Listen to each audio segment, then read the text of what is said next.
तो दोस्तों आज हम फिर से आपके लिए लेकर आए हैं देश दुनिया की सभी ताजा बड़ी खबरें। फटाफट एक एक कर विस्तार से आज आपको बताएंगे, तो वीडियो को अंत तक जरूर देखें। दोस्तों पहली खबर में आपको बता दें कि सऊदी अरब से मोदी सरकार को लगा एक और बड़ा झटका। सऊदी अरब ने नए साल पर भारतीयों को नौकरी से निकालने का किया ऐलान, मोदी की बढ़ेंगी मुश्किलें। वहीं आपको बताएंगे दोस्तों की पत्रकार सिद्दीक कप्पन को इलाहाबाद हाई कोर्ट से मिली जमानत, 2 साल बाद जेल से होंगे रिहा। इलाहाबाद हाई कोर्ट ने योगी को दिया झटका। वहीं आपको बताएंगे दोस्तों की हरियाणा के गुरुग्राम में खुले में जुमे की नमाज पढ़ने पर हिंदूवादी संगठनों ने किया विरोध, मुसलमानों को नहीं पढ़ने दी नमाज। वहीं आपको बताएंगे दोस्तों की यूपी के बाद अब उत्तराखंड की बीजेपी सरकार ने भी मदरसों की जांच कराने का किया ऐलान। वहीं आपको बताएंगे दोस्तों की कन्हैया कुमार ने कोरोना को लेकर बीजेपी पर बोला हमला, कहा कोरोना से बीजेपी का है खास रिलेशन, बीजेपी की रैलियों में नहीं जाता है कोरोना, कांग्रेस के हर कार्यक्रम में घुसता है। वहीं आपको बताएंगे दोस्तों की दिल्ली एमसीडी चुनाव में आपने मेयर के लिए सैली ओबराय और उपमेयर के लिए एमएलए शोएब इकबाल के बेटे मोहम्मद इकबाल को बनाया उम्मीदवार। पहली बार दिल्ली में एमएलए डिप्टी मेयर होगा मुस्लिम। तो दोस्तों सभी खबरों को आपको एक एक कर बताने वाले हैं, वीडियो को लाइक कर चैनल को सब्सक्राइब कर दें। इसी बीच पर तो दोस्तों अगली खबर की ओर, तो सऊदी अरब से मोदी सरकार को लगा बड़ा झटका। सऊदी अरब में भारतीयों को नौकरी से निकालने का किया ऐलान। जब दोस्तों आपको बता दें कि सऊदी अरब से मोदी सरकार को आज फिर से बड़ा झटका लगा है।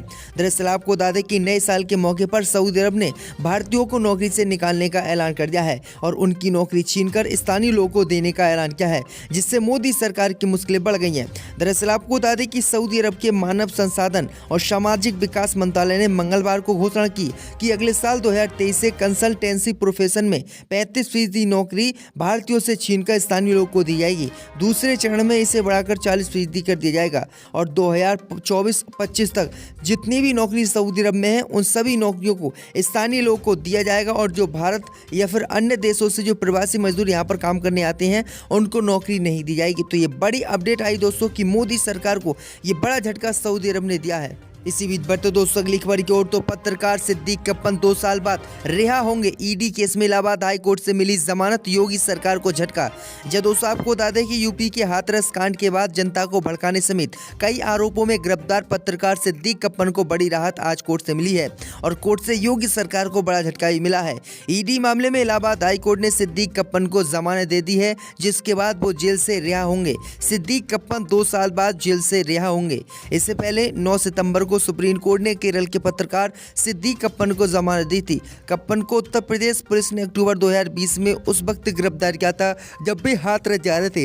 हाथरस में 10 लड़की के साथ गैंग रेप कर हत्या कर दी गई थी। सुप्रीम कोर्ट ने कप्पन को सशर्त जमानत दी है। कप्पन को उत्तर प्रदेश की जेल से छूटने के बाद अगले 6 हफ्तों तक दिल्ली में रहना होगा। इसके बाद वो केरल जा सकेंगे। इसके अलावा हर सोमवार को उन्हें पुलिस स्टेशन में हाजिरी भी देना होगा, साथ ही अपना पासपोर्ट भी सरेंडर करना होगा। तो ये बड़ी अपडेट आई दोस्तों कि योगी सरकार ने झूठे मुकदमों फंसाकर 2 साल बाद अब जेल से इनको रिहा किया है। इसी बीच पर तो दोस्तों अगली खबर की ओर, तो गुरुग्राम में फिर से खुले में नमाज, हिंदू संगठनों ने मुसलमानों को नहीं पढ़ने दी, किया विरोध।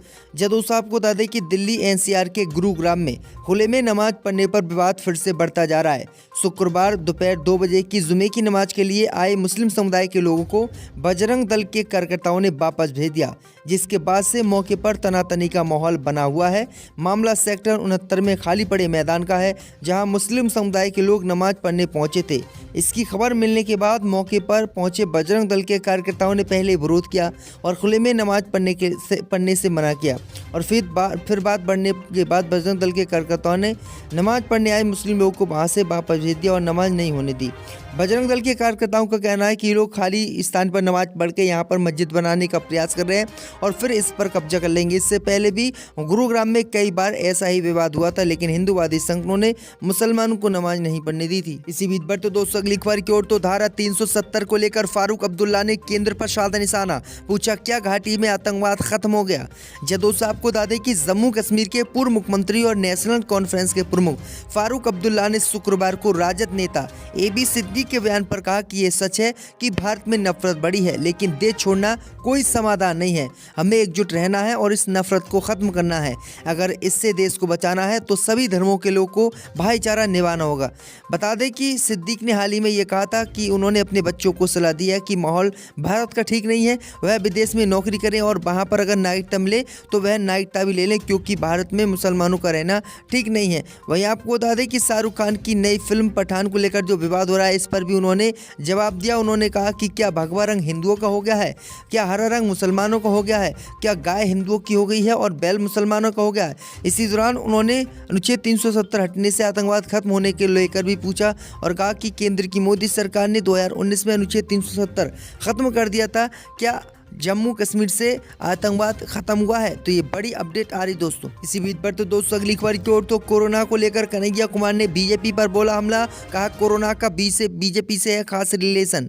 जब दोस्तों आपको बता दें कि भारत जोड़ो यात्रा कैंसिल करने के बीजेपी सरकार के लेटर के बाद कांग्रेस लगातार भाजपा पर आक्रामक है। अब कन्हैया कुमार ने मोदी सरकार पर जोरदार हमला इसी मामले को लेकर बोला है।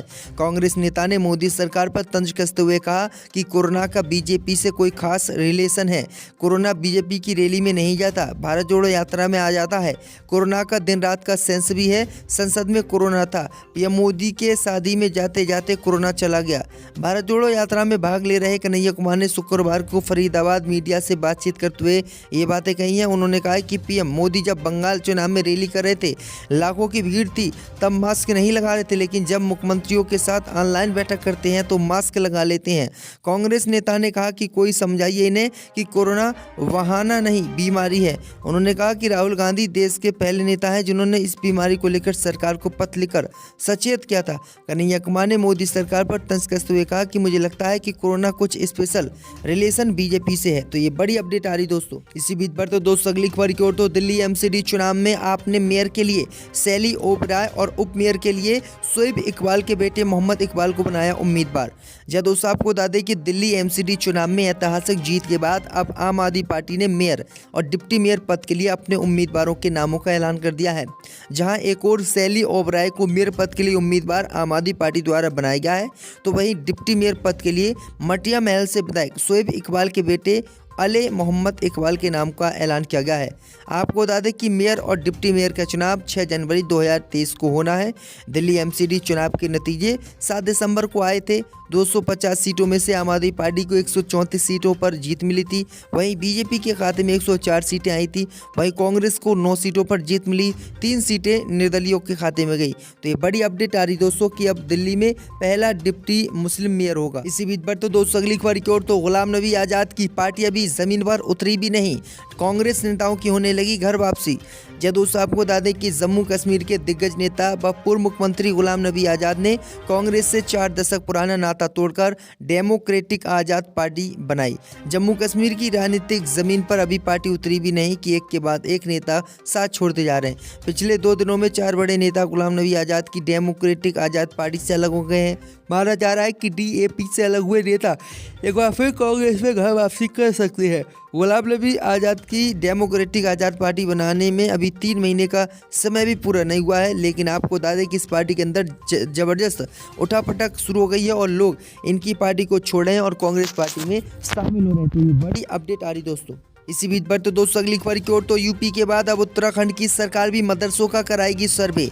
जब दोस्तों आपको बता दें कि यूपी के बाद अब उत्तराखंड की बीजेपी सरकार ने भी मदरसों का सर्वेक्षण कराने का ऐलान किया है। दरअसल आपको बता दें कि उत्तराखंड के मुख्यमंत्री पुष्कर सिंह धामी का कहना है कि राज्य में मदरसों के विशेष सर्वेक्षण को बढ़ावा देने की आवश्यकता है। हमें यह सुनिश्चित करना होगा कि अवांछित तत्व राज्य में प्रवेश न करें। सीएम धामी ने कहा है कि देवभूमि सुरक्षित बनी रहे, यह सुनिश्चित करना पुलिस विभाग की जिम्मेदारी। इससे पहले भी उत्तराखंड की सरकार ने मुस्लिम समुदाय के खिलाफ कार्रवाई करते हुए लगभग 15 मज़ारों पर बुलडोजर चलवाया था और 2000 मज़ारों को अवैध बताया था और कहा कि आने वाले समय में इन मज़ारों पर भी बुलडोजर चलाया जाएगा। मुस्लिम समुदाय के लोगों ने इसके कागजात भी दिखाए थे, लेकिन फिर भी बीजेपी सरकार नहीं मानी और चुपचाप बुलडोजर चलाए। तो ये बड़ी अपडेट आ रही दोस्तों कि अब मदरसों को टारगेट जो है उत्तराखंड में किया जा रहा है।